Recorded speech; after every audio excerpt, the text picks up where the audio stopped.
तो हमें इस अपने जो एक जमीर है उसको जिंदा रखना है। तो आज से तकरीबन 19 साल पहले हम अलीगढ़ गए। अलीगढ़ में मेरे वालिद साहब ने हमें एक अच्छी से अच्छी तालीम दी। कॉन्वेंट स्कूल है, एक अलबरकात पब्लिक स्कूल है, जो लोग अलीगढ़ गए हो शायद वो जानते हो, बहुत अच्छा स्कूल है। उसमें उन्होंने पढ़ाया, वहाँ से मैंने 10th की, फिर +2 से मैंने 10th किया। उसके बाद मेरी बड़ी सिस्टर वो LLM कर रही थी ABU से ही, PhD वो लॉ है अभी जामिया में एज असिस्टेंट प्रोफेसर वो काम कर रही हैं। तो उन्होंने मुझे लॉ की तरफ रुजू किया कि नहीं आप लॉ की तरफ जाएं। तो वहाँ से फिर मैंने AMU से, अलीगढ़ मुस्लिम यूनिवर्सिटी से PLLB किया ईयर 2018। और 18 के बाद मैंने LLM किया और असिस्टेंट प्रोफेसर के लिए एक एग्जाम होता है UGC नेट, मैंने वो 6 दफा कॉन्सिक्यूटिवली वो भी क्वालिफाई किया। और मैं पिछले 4 साल से वर्किंग में था। अच्छा, सन 2018 में मेरी मुलाकात नसीम भाई से हुई है। एडिशनल डिस्ट्रिक्ट जज पोस्टेड थे अलीगढ़ के अंदर। तो जब मैं इनसे मिला तो मुझे लगा कि नहीं, मैं भी कर सकता हूँ। और मेरे अंदर भी ये जज्बा आया कि नहीं, मुझे दिन रात चाहे कर देनी हो, लेकिन मुझे नसीम भाई जैसा बनना है। क्योंकि भाई के अंदर एक खूबी मैंने देखी, मैं आप लोगों के सामने तारीफ नहीं करनी चाहिए। भाई के अंदर खूबी ये देखी कि जितनी सादगी से इस ओहदे पे बैठे हुए हैं, आप सबकी नजर गड़ी रहती है भाई नसीम भाई हैं हमारे सब, लेकिन इनकी जो एक सादगी मैंने देखी, मैं चाहता था कि मैं भी ऐसे ही एक सादगी के साथ एक अच्छा और कामयाब इंसान बनूं। तो इसके बाद मैं बात करूं अगर अपने कड़ी मेहनत की, थोड़ी सी इसमें भी मैं बच्चों को बताना चाहूंगा कि अगर कड़ी मेहनत की बात की जाए तो पिछले लास्ट दिसंबर सन 2022 में ये वैकेंसी आई थी। 303 वैकेंसी थी, लगभग 1 लाख करीब फॉर्म इसमें फिल किए गए थे। और 300 वैकेंसी में पहले प्रीलिम्स हुआ। प्रीलिम्स में 3000 के लगभग बच्चे उन्होंने मेंस के लिए क्वालिफाई किए। उसके बाद मेंस हुआ 23, 24, 25 मई में इलाहाबाद में। भाई ने माशाल्लाह इतना साथ दिया कि वहाँ पे जितना भी रहने का और भाई ने इंतजाम कराया, बहुत अच्छी जगह रखवाया, उसका भी बहुत फर्क रहा। तो 23, 24, 25 मई में मेंस हुआ, उसका रिजल्ट आया था 1 अगस्त को। और 1 अगस्त के बाद 30 अगस्त को फाइनली इंटरव्यू होने के बाद ये मुकाम अल्लाह ने अता किया है। तो इसमें मैं अपने अंदर कड़ी मेहनत की बात करूं तो मेरा शेड्यूल था, रमजानों का 1 महीना बीच में पड़ा था गालिबन, तो उसको जरूर बताऊंगा कि आप लोग कड़ी मेहनत करें और आपको हार नहीं माननी है। जिस भी आप शोबे में हैं, जिस भी फील्ड में है, एजुकेशन में है, डरिए मत, हार मत मानिए। सब इंसानी होते हैं जो निकालते हैं, कोई बाहर से लोग नहीं आते निकालने कोई एग्जाम, सब इंसानी है, आप हम जैसे ही हैं। मैं रमजानों में ये करता था कि मेरा, क्योंकि मैं कॉलेज में वर्किंग भी था, तो मैं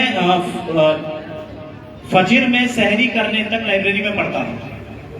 पूरी रात में लाइब्रेरी में रहता था, पढ़ता था। फजर की नमाज पढ़ने के बाद मैं लेटता था, 5:30 बजे गालिबन नींद आती थी। उसके बाद मैं 8 बजे उठ के अपना कॉलेज ज्वाइन कर लेता था। तो 2.5 घंटे की लगभग वो नींद रहती थी कंटिन्यूअसली। तो कहना इसका मतलब ये नहीं है कि मैं आप लोगों को कुछ वो कर रहा हूँ, बस इसका ये मतलब है कि आप कड़ी मेहनत करके किसी भी मुकाम को हासिल कर सकते। I was one of the student कि जिसको अपने सब्जेक्ट्स के नाम शायद ही जब उसने फाइनल क्लियर किया हो तो उसके ऐसे याद थे, लेकिन जब मेहनत करनी शुरू कर देता है ना इंसान, जब मेहनत करनी शुरू कर देता है तो कोई भी उसकी मंजिल मुश्किल नहीं है, सब आसान होती चली जाती है। तो मेरी सबसे गुजारिश है, सबसे रिक्वेस्ट है कि अपने बच्चों को अच्छी से अच्छी तालीम देने की कोशिश करें। माशाल्लाह हमारे स्कूल में भी बहुत अच्छा निज़ाम है तालीम का। माशाल्लाह खुद नसीम भाई, जब मुझे पता चला कि स्कूल से ही स्कूलिंग हुई है, अपने गांव असारा से स्कूलिंग हुई है, तो और मोटिवेशन आया कि नहीं यार, जब गांव असारा से निकल के नसीम भाई एक इस मुकाम पे पहुंच सकते हैं तो मैं भी कर सकता हूँ। तो माशाल्लाह हमारे लिए बड़े हैं, नज़ीर हैं। हम सब अपने बच्चों के साथ कोशिश करें, दुआ करें पूरी कौम के लिए, पूरी हमारी जितनी भी कौम है सबके लिए, इंसानियत के लिए दुआ करें और एक दूसरे के लिए रास्ता बने। सबसे मैं रिक्वेस्ट करूंगा कि एक दूसरे के लिए हम रास्ता बने, अड़चन ना बने, रोड़ा ना बने। जितना भी हमसे हो सकता है किसी की हेल्प, किसी की मदद, वो हम करें। तो इसी के साथ मैं अपनी बात को खत्म करूंगा और एक शेर आखिरी में फिर दोबारा से दोहराऊंगा, क्योंकि सब नजरें मुझे देख रही हैं, तो ये नजरों की मुझे कदर करनी है कि मैं लोगों से मुलाकातों के लम्हे याद रखता हूँ, मैं लोगों से मुलाकातों के लम्हे याद रखता हूँ, मैं बातें भूल भी जाऊं तो लहज़े याद रखता हूँ। शरे महफिल जो निगाहें पड़ती मुझ पे पड़ती हैं, उन निगाहों के हवालों से वो चेहरे याद रखता हूँ। और जरा सा हट के चलता हूँ जमाने की रिवायत से कि जिन कांधों पे बोझ डालूं वो कांधे याद रखता हूँ। जज़ाकल्लाह। इसी के बाद में हमारे डीजे नसीम अहमद साहब हैं, वो भी आसिम भाई ने बहुत सारी चीज़ें बताई और उन्होंने कहा कि कड़ी मेहनत से ये सफलता मिलती है और इनकी बातों पर गौर करें। मैं डीजे नसीम साहब को भी कहूँगा वो भी ऐसा ही कोई मोटिवेशनल स्पीच आपको देंगे, आपको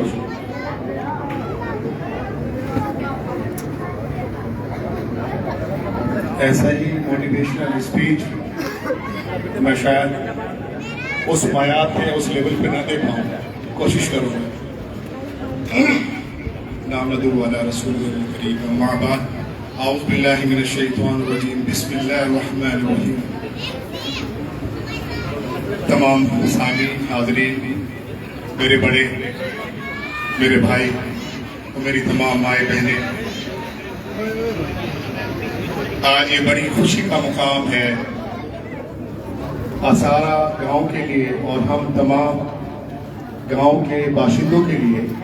अल्लाह ने एक ऐसा खुशी का मुकाम हम सबको अदा किया है कि आज सीना भी चौड़ा है और सर भी उठा हुआ।